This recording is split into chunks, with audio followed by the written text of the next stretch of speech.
All right, from the Fringe Podcast, we're back live from the Sonoran Desert. I hope everyone had a great weekend. Hope you got to spend some time with family, but more importantly, I hope you got to play some golf or watch some golf. So here's what happened this past weekend. Liv was at Greenbrier, and Bryson DeChambeau took his first Liv win, and he did it in extraordinary fashion. He shot a 61 on Saturday and followed it up with a 58 on Sunday to beat Mito Pereira for the win. Now, if you follow golf like I do, you know anything about the game, a 58, I believe, if I'm not mistaken, ties the low PGA record. This is an incredible feat. To go 61 and 68 is something insane. And Bryson has been on a health kick. He bulked up a couple years ago. He's kind of leaned out now. He's playing some insane golf. He's had an equipment change or a few equipment changes. I know he was with Cobra for a while. He's been here in the Valley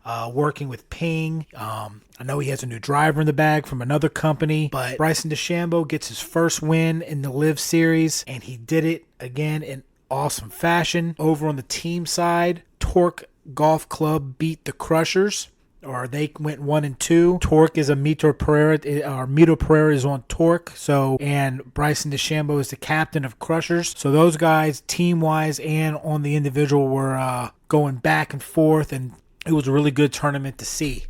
Over for the women were over in Scotland for the LPGA Scottish Open, and for the second week in a row, Celine Boutier was our winner at -15. Now, as we've discussed before, winning on the tour is whether it's the LPGA or the PGA Tour or Live, winning, back-to-back winning, first of all, is hard as it is. Winning back-to-back, now that's something else. This young lady has found something special in her game. She has honed in on it, and I'm very excited to see what happens with her. Over back here in the PGA at the Wyndham Championship, it was the last event right before the playoffs start. Justin Thomas made a very valiant effort this weekend, but he did not make the cut. He missed a birdie. He missed a birdie putt on 18. That left him one spot shy of making the playoff cut. So, tough break for Justin, but I know he'll bounce back and be there next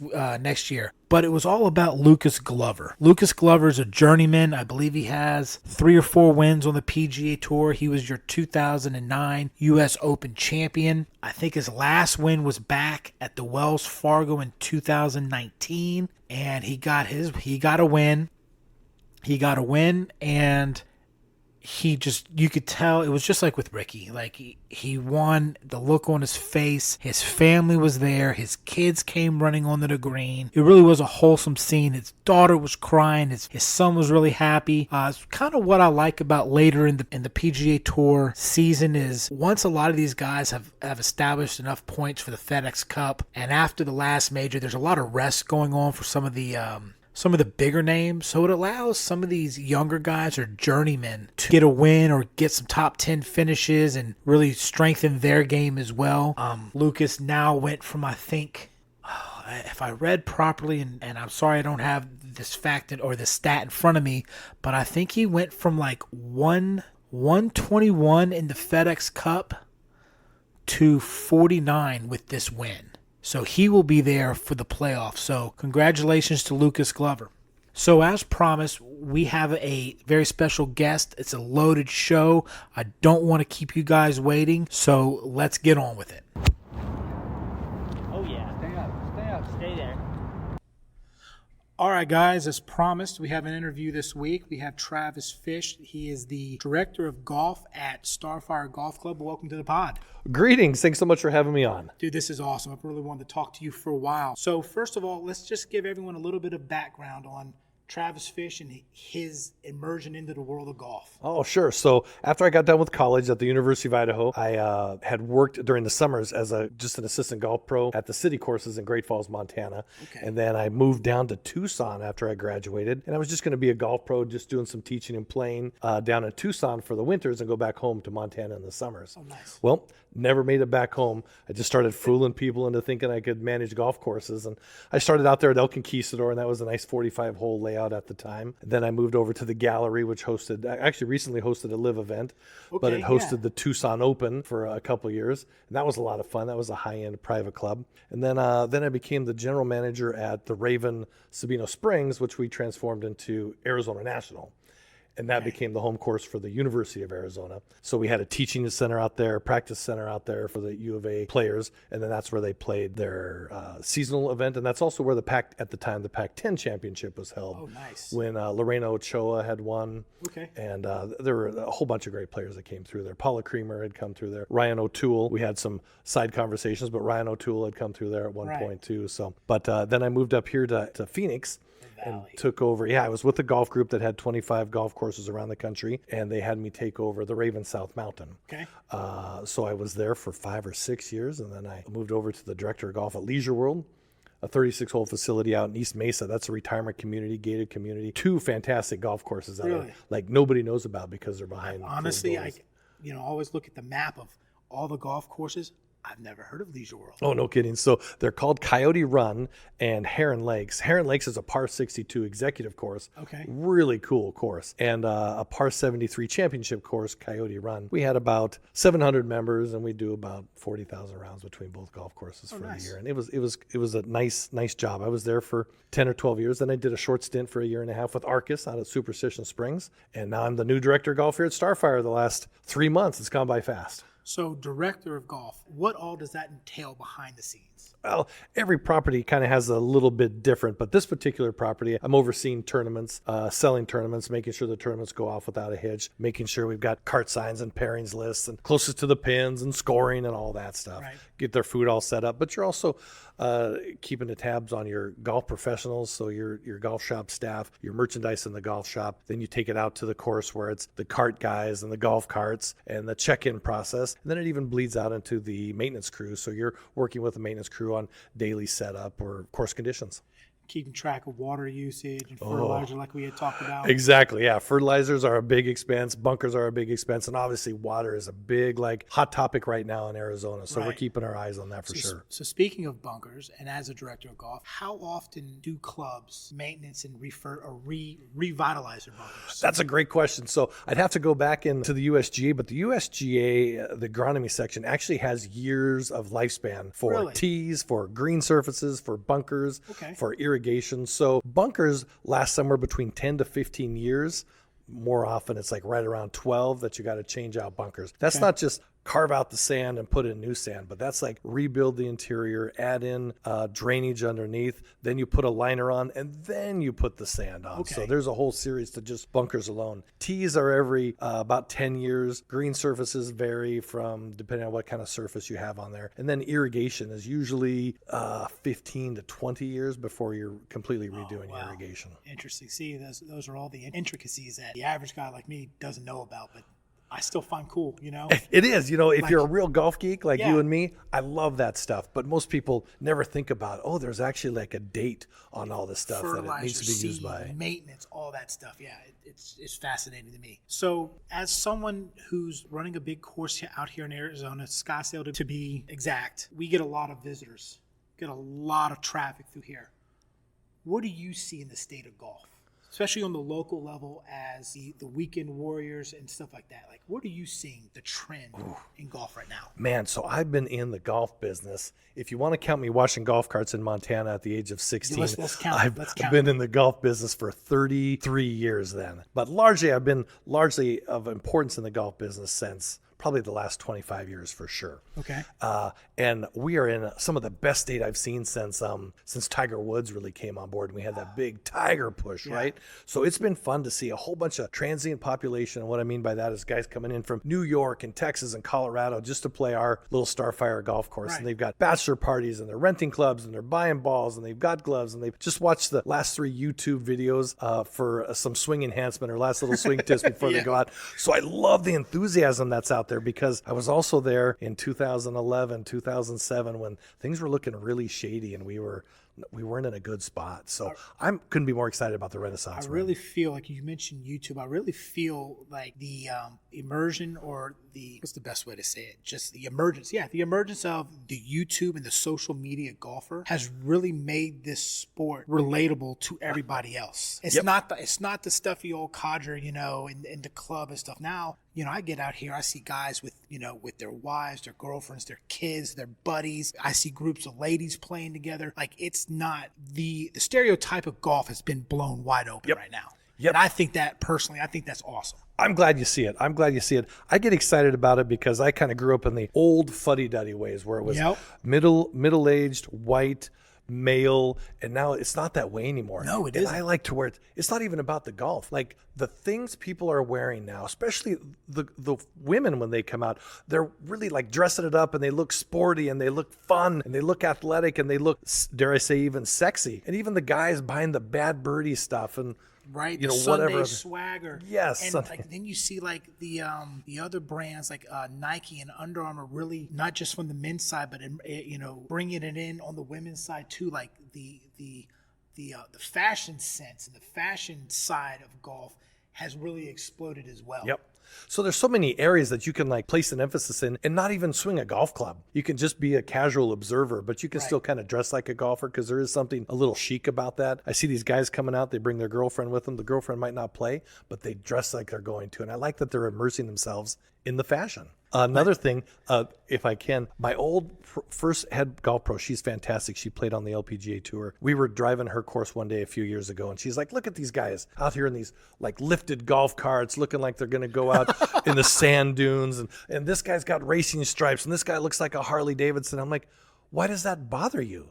And she was so stuck in these old fuddy-duddy ways. I said, if that's what brings them out, it's what keeps you and me in a job as golf pros. So if they're interested in like jacking up their cart and making it, putting on spinners and doing whatever else they're going to do, and it keeps them coming back out, well, that's exactly what I want to promote. That's what we want. We're golf professionals. We're supposed to be growing the game, not thinking about no cargo shorts. And there was a time where I've got a beard. There was no facial hair if you were a golf pro in the business. Really? You don't have facial hair if you're going to work in the golf shop. Jeez. Yeah. I didn't know it was that strict. But then you have the emergence of like, Tiger Woods' pop stroke and now Top Golf and stuff.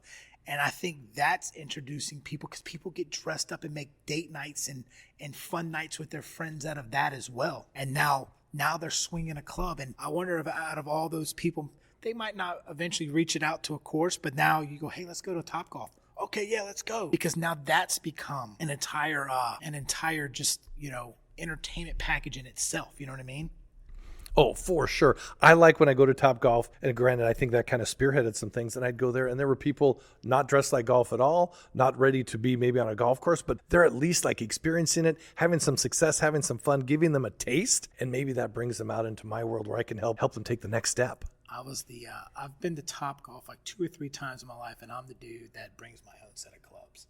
Oh, I don't even do that. I don't know. It's just like if I'm going to sit here and start hitting targets, then I might as well figure out what my clubs are doing. You know what I mean? Okay, fair enough. Yeah. But so this, we have. Oh, as far as the state of golf, this is something that I was listening to a podcast this week. I wanted to get your thing. So Tiger Woods and Rory recently started the Tomorrow Golf League, which is this indoor golf league. And they were talking about the technology behind this.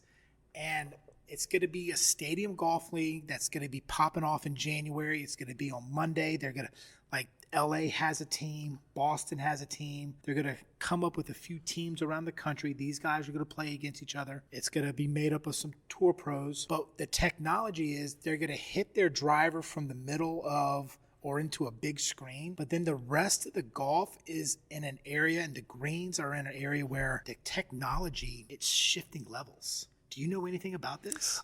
I don't know about their particular setup. I've just kind of heard about it, but Jason Day has a similar setup in his practice area at his house. Okay. Where you can change the shape of the green, change the way the putt breaks, change the slope on the green, so they're mechanical greens. That is so cool. That is what they're implementing into their deal, yes. and it is super cool. That is cool. And I don't know. I don't know. I hope it takes off. And if it doesn't, I guess I'm not even worried because right now golf should be trying to capture as many fish as we can. So throw everything against the wall until something sticks. Like Top Golf, sorry to interrupt, but Top Golf, when they first started, I thought, if you would have asked me to invest, I would have said, nah, that's not my thing. I kind of thought it was a weird thing as well, honestly, when I first saw it, because I've golfed since I was like 12 years old. Right.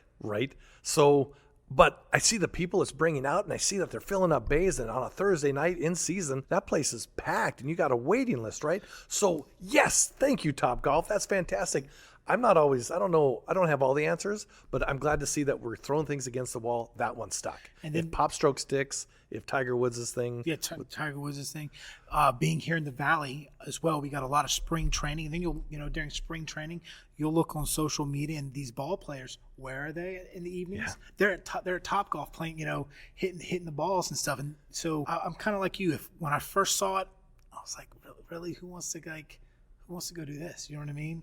But it's catching on, and I have to look at it from a side as not everyone is blessed enough to live in an area where outdoor golf is so readily available. Yep. Like the people that live in New York, people that live in Chicago, LA, some of these tomorrow golf leagues and places like those, that's what's going to draw people in the urban areas. So I think that's pretty cool as well. I get jazzed just talking about growing the game. I like that other people are taking a vested interest in it. So I am more supportive of it. I definitely rah them. I'm not ever going to poo-poo like a Top Golf again. Now I'm just like, what's the next idea? Keep them coming, guys. What's the next idea? Golf's in a renaissance right now. Let's strike while the iron's hot. Get as many new people in as we can. I agree. So one thing we were talking about before we started recording is the Ryder Cup is coming up among us. Oh, yeah. You're a golf geek like me. You watch the tournaments. I know you're watching points and stuff. Last podcast I had, we talked about the surefire guys that are in it, like Wyndham. Our major winners this year: Clark, Harmon, Scheffler, Koepka. Let's see. I think Schauffele's in it. But there's some guys on the bubble, and I know there's 6 captains picks. So who do you think would be a good fit for the U.S. Ryder Cup this year? Boy, I tell you what, I'm not going to deviate too far from your last podcast that I listened to, but I think Ricky Fowler's got to be in there. He's hot right now and a fan favorite. I know JT is probably a fan favorite, but I don't know if he's where he wants to be right now. I know he wants to be on the Ryder Cup, but I don't know as he might have earned it like. Well, you kind of talked about this if we can get right into it. Go ahead. How about DeChambeau? 58 today at Greenbrier. I had not heard that until you told me. 58. And he's been trending upwards this entire season. So he's a guy that, he's always done well at the Ryder Cup. And now he's his iron's hot. Like, let's strike. Right. Well, what happened when you did the Ricky Fowler watch? He won right away, right? Right. I think you need to do like a lobby for DeChambeau. Is he eligible to get into I already the Ryder have Cup? one on Instagram going. Like every post, whenever he has a good score, like when he wins, I'm tagging the Ryder Cup in it, hoping that Zach Johnson sees that. You know what I mean? Yeah. Because I think he's just one of these young guns that are out there that can really do well for the team. And they've mended their fences. Let's put him and Koepka together. Oh, right, let's put him and They mended Koepka, and let's have them start firing some stuff out there. Those guys would be hot.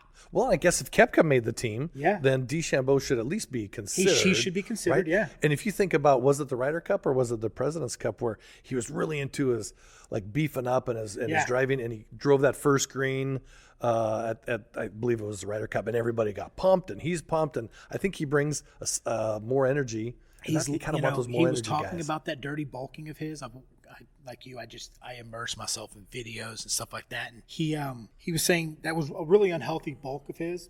Yes, excuse me. Yeah. He said he got too big, but now he's worked on maintaining muscle but leaning out, and he looks good. He is just on fire. As a man, I can say that he looks good. Yeah, he is on fire right now.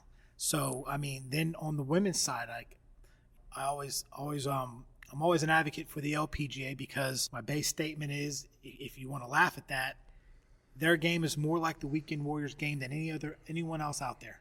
Even college male golfers. No, I don't compare to that, but I can relate to women and how they approach the game. And today as well, over in Scotland, Celine Boutier, she just won back-to-back events. Let's talk about how hard that is for someone to go back-to-back. That's so rare that hardly ever happens. You would never place between majors.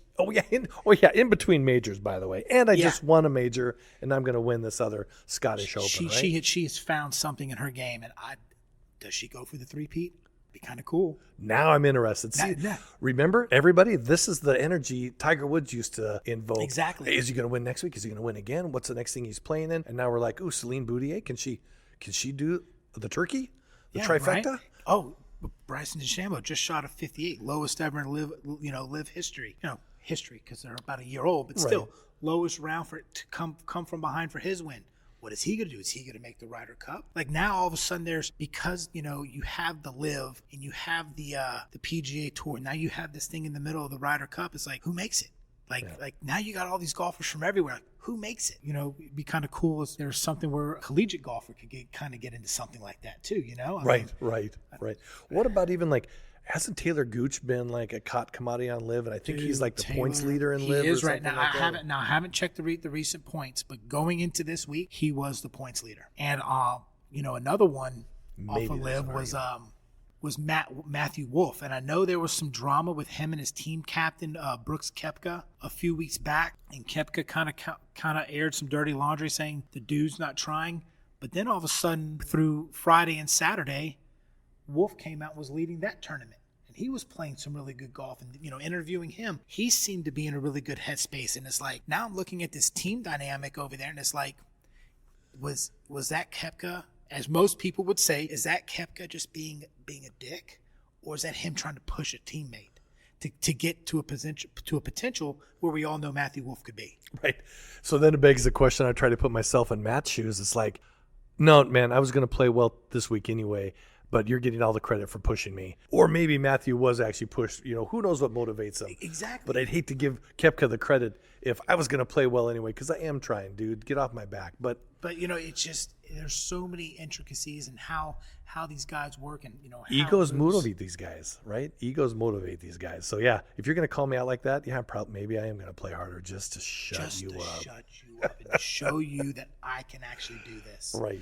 As someone who's not in the golf but hangs out here at the golf club a lot and loves to play, I think watching not just the state of local golf, but professional golf on all levels, whether it's PGA, Live, Korn Ferry, LPGA, it's booming right now.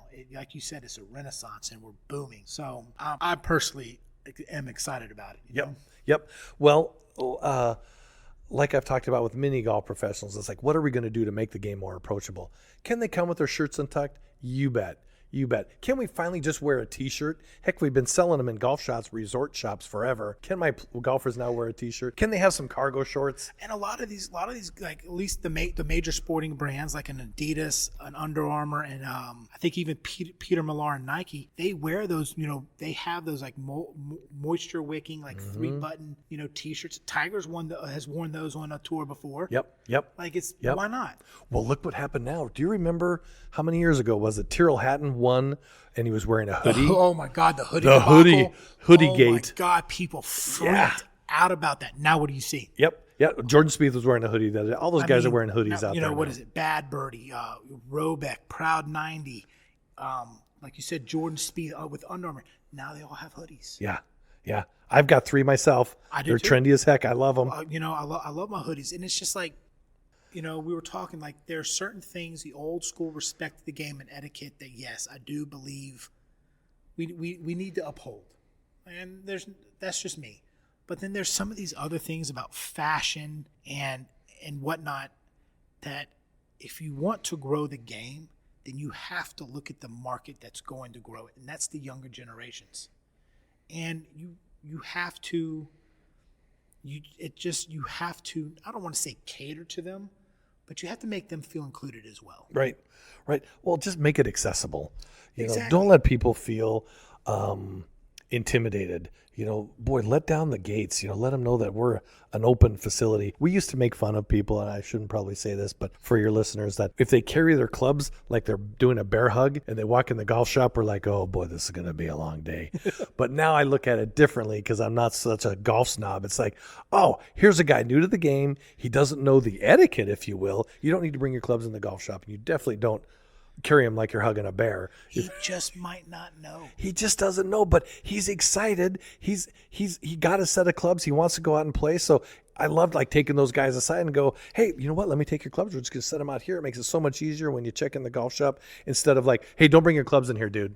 Right. Yeah, that's not the way. It's like, you see, I feel golf can take something from the bodybuilders and the weightlifting of the universe or the sports universe or whatever you want to say. And I've seen memes about, don't laugh at the guy in the big dude on the treadmill or whatever. He made the step to get in there. He's trying. And that's the same with people here that you see. They might not have, they might not know what the etiquette or dress code is, and if, the first couple times they come in and it's not 100% proper, it is what it is. But, most people, and at least what I've seen, most people own some sort of khaki shorts, and some kind of golf shirt. And the more they get into it, trust me, it's golf is a rabbit hole, people. I don't know if y'all know this yet or you've learned this from listening to us. Golf is a rabbit hole. And the fashion part is that too. Oh yeah. Yeah. You always I'm sorry, I wear the same thing to work. I wear jeans and a t-shirt to work. I wear my steel toe shoes. But when I'm going golfing, I lay my clothes out the night before. That's me. Okay, I'm going to wear these shorts. Okay, I got the shoes. All right, what shirt am I going to wear? Okay, what's going to go with that belt? Like all of a sudden, here I am, 43 years old. Yeah. And I'm becoming, fashion conscious because I'm going to go play some golf. I love it. That's the game within the game for starters, but it shows your enthusiasm. And you're the kind of guy that I feed off the energy because it's like, oh yeah, the enthusiasm for the game. Here's something that breaks my heart. I'm not going to name the course, but there was a local course here when I first came to town, high-end course. Even me as a golf pro, I'm like, oh man, maybe I shouldn't even call these guys for a tee time. But I call them and they're like, blah, blah, golf course. How can I help you? I'm like, yeah, my name's Travis and I'm director of golf over here. And I'm hoping maybe I can get myself and my team out for a little golf. What time? Well, we don't want to take up a prime time, in whatever works for you. How about 10 o'clock? Nope. Okay. So right there, it's just it's like a wall, right? So here's how I train my staff. You call me for a tee time. Thank you for calling Starfire Golf Club. How can I help you? Yeah, I want to make a tee time around 10 o'clock. Oh man, so sorry, I don't have 10 o'clock, but I can get you around 10:20, or maybe I can get you at 9:38. I can't quite get you, but you're trying to help them find a solution instead of just nope, guess again, sucker. Well, why do I want to play your course now? Are you that good? And another thing is when you call up here, it's the first thing they ask is okay, what time works for you? When do you want to play? Yeah. And that, just like you said, when you give out I like to play around 10. Don't have 10, but I can get you on a 10-10. Cool. Yeah. Yeah. You're engaging. You're letting me know that you understand that I'm a customer. I'm choosing to come here, and you're welcoming that. I want my guys to be so nice on the phone that you can't wait to get there and meet them. It's this could be my next buddy. Oh, maybe golf isn't that intimidating. This sounds like a friendly place. Dude, the staff here, from the cart guys when you first walk out, come in here, to the guys in the pro shop, to the grill, which, by the way, you'll have a fantastic burger here. If anyone ever ate the burger here, is amazing. To the beverage cart service, everyone here is on. And, whenever I've come out here, whether it's just by myself or I'm playing with a group, never seen someone have bad customer service experience. I don't care if you are a simple muni or a high-end club. We should all have that. Yep. I don't want you to go to a high-end club and get a condescending treatment. I want you to go to a high-end club and get just the friendly service you could get there as you would here. Right. We've all got a golf course. You've got over 200 selections here in the valley alone. No, isn't it awesome? I need to make sure we're separated out. And at the very least, we should be welcoming. At the very least, we should have all those barriers down so you feel comfortable to come on out and let's face it, we all suck.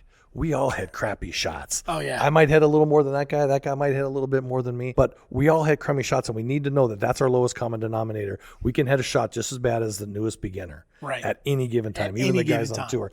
YouTube tour fails. You'll see a million bad golf shots that a beginner can hit on the PGA Tour. Right.